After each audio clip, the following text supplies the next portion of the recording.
अस्सलाम वालेकुम। सानिया टाइम में खुश आमदीद।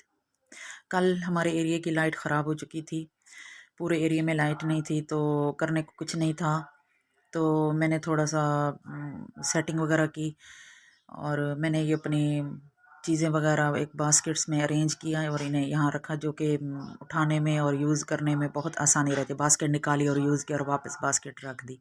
ये मेरा छोटा रूम है तो इसमें ना छोटी सी एक ड्रेसिंग टेबल ऊपर करके थोड़ी एडजस्ट की हुई है ताकि ज़्यादा स्पेस ना ले।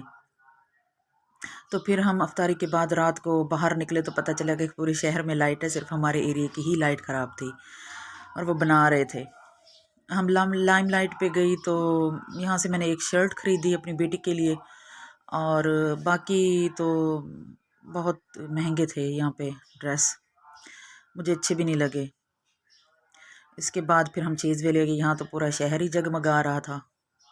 यहाँ से फिर मैंने थोड़ी सी क्रॉकरी की शॉपिंग की, थोड़ी सी मेकअप की, लिप ग्लोज, नेल पॉलिश। मेरी बेटियाँ हैं जो कि बड़े शौक से यूज़ करती हैं तो उनके लिए फिर लेनी पड़ती है।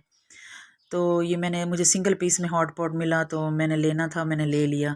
बहुत मुनासिब प्राइस में मिल गया। नहीं तो ये फिर है ना 3 पीस में मिलते हैं ना, मुझे 3 पीस में नहीं चाहिए था। मेरी वीडियो कैसी लगी है लाइक करें, शेयर करें, चैनल को सब्सक्राइब करें। अल्लाह हाफ़िज़।